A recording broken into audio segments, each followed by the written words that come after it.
Everyone, welcome again. कैसे हैं आप सब लोग? तो कल का मैंने ब्लॉग नहीं डाला और अभी भी मन बहुत उदास है। और ऑब्वियसली उदासी की वजह है हमारा जो पहलगाम में इतना बड़ा इंसिडेंट हुआ, वो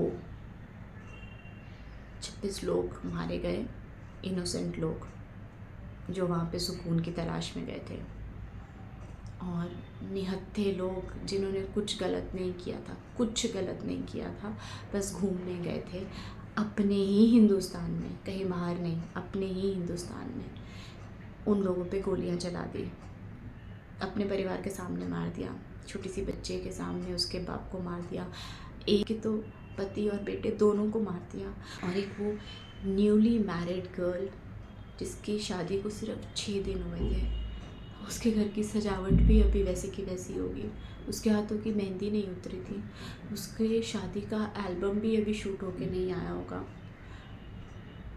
उसके पति को उसके सामने मार दिया बिना किसी रीज़न के। वो सिर्फ घूमने आए थे, 6 दिन पहले उसकी शादी हुई थी। ओ गॉड, हाउ सैड। कितनी हिम्मत चाहिए होगी इन सब चीज़ों से उभरने के लिए इन परिवारों को, इवन हमें भी। पर पता है सबसे सैड चीज़ क्या है? हमारे यहाँ पे इंसिडेंट्स होते हैं, हम बहुत रोना रोते हैं, लेकिन कुछ दिनों में ना सब खत्म, सब। लेकिन इस बार इस सिचुएशन पे हमें स्ट्रिक्ट एक्शन चाहिए, और मुझे पता है, मुझे बहुत बहुत विश्वास है हमारी गवर्नमेंट पे कि वो कुछ कड़ा कदम उठाएगी और इन लोगों को इनके किए की सज़ा ज़रूर मिलेगी। इनको बिल्कुल वैसी तड़पा के मारना जैसे इन्होंने इन इनोसेंट लोगों को मारा बिना उनकी गलती के। तो इन लोगों को भी ऐसी सज़ा मिलनी चाहिए, ताकि कोई भी ऐसा काम करने से पहले 1000 बार सोचे।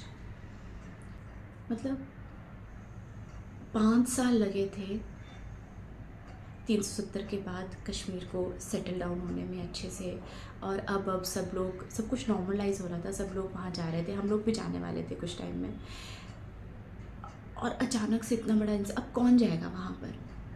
वहाँ की इकोनॉमी को कितनी बड़ी ठेस पहुँची है। और कश्मीर के लोगों को आप देखो, वो कितने इनोसेंट हैं, कितनी उन लोगों ने मदद की है सबकी। जिस तरह से बताया है जो परिवार के बाकी के मेंबर्स जब वापस अपने अपने घर आए, उन्होंने बताया है कितनी मदद की उन लोगों ने। उनके भी बाल बच्चे, उनको भी पालना है, और उनके पास सिर्फ यही एक रास्ता है टूरिज़्म का, और उनका बहुत अच्छा चल रहा था अब। और उन्होंने अभी भी लोगों को अपने घरों में रखा, उनको खाना खिलाया, उनको कितनी सारी फैसिलिटीज़ जो वो फ्री में कर सकते थे, जितना उन्होंने किया वो कर रहे हैं बेचारे। और काफ़ी लोगों ने मदद की। उन लोगों की क्या गलती है, लेकिन उन लोगों को भी ये भुगतना पड़ रहा है, ये जो टेररिस्ट है इनकी वजह से। मैं जब कश्मीर गई थी ना, मैं तब गई थी जब 370 भी नहीं हटा था, और कम से कम 25-28 दिन मैं वहाँ रही थी, और शिकारे में हम लोग शूट कर रहे थे। वहाँ पर काफ़ी सारे लोग अपनी अपनी स्टोरीज सुनाते थे जो उनके साथ ऐसा ही कुछ हुआ था।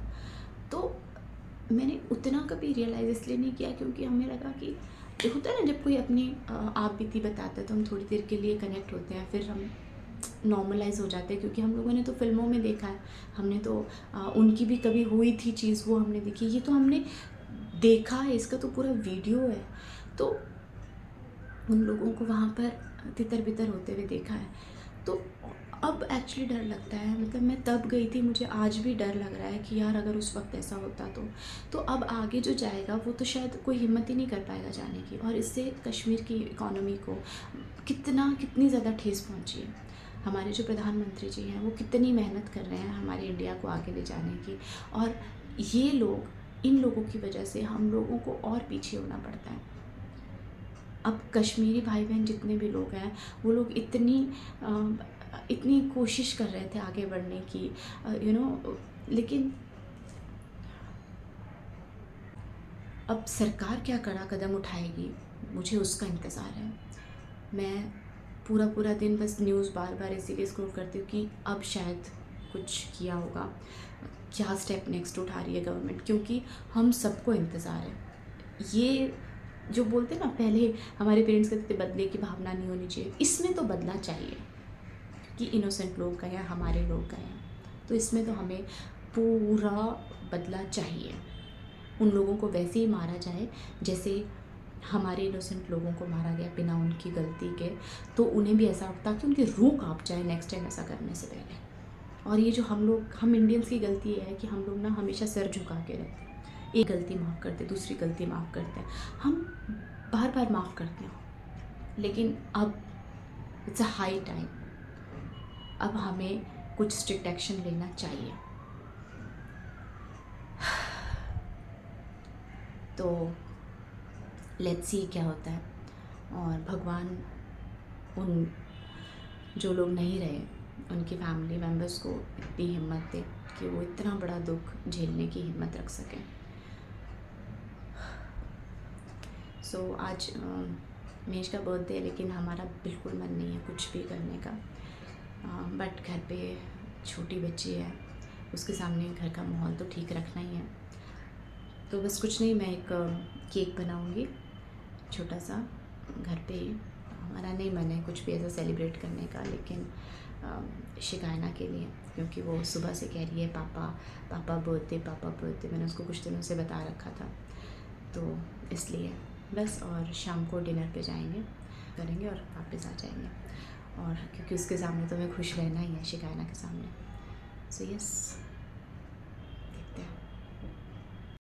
यहाँ मैंने लिया 1 कप सूजी और आधा कप चीनी, आप अपने स्वाद के हिसाब से ले सकते हैं, 1 कप मिल्क और 1 चम्मच घी का, और इसे अच्छे से मिक्स कर दिया है। तो देखिए यहाँ पर हमारा बैटर रेडी हो गया है। इसकी थिकनेस बहुत ज़्यादा नहीं है, क्योंकि अभी सूजी भी फूलेगी, उसके बाद ये अच्छे से थिक हो जाएगा। अब हम इसे हाफ़ एन आवर के लिए रेस्ट पर रख देंगे। अब मैंने एक छोटा सा पतीला लिया है, उस पर बटर पेपर और घी लगा दिया है, जिसमें बैटर को हम डालेंगे। ये मेरा एक बहुत पुराना तवा है जिस पर हम केक बनाएंगे। अभी मैंने इसमें पीनट्स भून लिए हैं, जिससे मैं ड्रेसिंग करूँगी। तो आप देख सकते हैं इनके छिलके उतरना शुरू हो जाए तो मतलब पीनट अच्छे से भुन गए हैं। और यहाँ हमारा बैटर भी अच्छे से रेडी हो गया है। आप देख सकते हैं इसकी कंसिस्टेंसी अब थोड़ी सी थिक आपको दिख रही है। अब इसमें हम 1/4 कप कोको पाउडर डालेंगे और 1 टीस्पून बेकिंग पाउडर, और उसके अलावा इसमें मैंने डाला है ½ teaspoon baking soda, 1 pinch salt, और ½ टीस्पून मैंने इसमें कॉफ़ी पाउडर डाला है फ्लेवर के लिए, और इसको अच्छे से मिक्स कर दिया है। इसके बाद 3/4 टीस्पून मैंने इसमें विनेगर का डाला है, और उसको भी अच्छे से मैंने मिक्स कर दिया है। अब इस बैटर को मैं इस पतीले में डाल रही हूँ, इसे टैप करके अच्छे से सेट कर दिया है। और अब इसे मैं 32 से 35 मिनट के लिए इस तवे के ऊपर रखूँगी, एकदम से ढक के, जब तक कि आपकी टूथपिक क्लियर बाहर ना आ जाए, तब तक आप इसे रखिए। यहाँ पर मैं पीनट जो ड्रेसिंग के लिए मैं इसे अच्छे से मैश कर रही हूँ। यहाँ आ गई है शिकायना भी, वो बहुत एक्साइटेड है अपने पापा के बर्थडे के लिए, लेकिन हम कुछ खास ज़्यादा कर नहीं रहे हैं आज। और ये मेरा केक हो गया है। तो अभी हम लोग आ गए हैं डिनर के लिए। हाय शिकायना। और जय श्री राम। सो हम लोग आ गए हैं डिनर पे। केक का फाइनल वीडियो जो था वो शायद मैं कैमरा ऑन करना भूल गई या डिलीट हो गया, क्या हुआ मुझे वो मिला ही नहीं, तो मैं उसे नहीं डाल पाई इस पर। अभी हम लोग यहाँ पर आए हैं। शिकायना को आप देख सकते हैं, ये खुद से खाना खा रही है, जबकि घर पे ऐसा नहीं है। घर पे ये बहुत नखरे करती है, लेकिन यहाँ आकर खाना भी खा रही है, और ये बहुत एक्साइटेड है। इसे लग रहा है कि अच्छा ऐसे बर्थडे सेलिब्रेट होता है। तो इसके लिए हमें आना ही था, क्योंकि इसे था कि आज पापा का बर्थडे है तो क्या स्पेशल करेंगे मम्मा। जैसे आपने देखा कि केक में भी ये खुद ही हेल्प कर रही थी वो पीनट्स को मैश करने में, तो इसके लिए हम यहाँ आ गए हैं। तो आई होप आप लोग को ये छोटा सा व्लॉग अच्छा लगा हो, और बस इतना ही कहना चाहूँगी कि पॉजिटिव रहिए और पॉजिटिविटी फैलाइए, खुश रहिए और खुशियाँ फैलाइए। बस अब आपसे मिलते हैं नेक्स्ट व्लॉग में, तब तक के लिए रखिए अपना ढेर सारा ख्याल, और bye bye everyone, take care.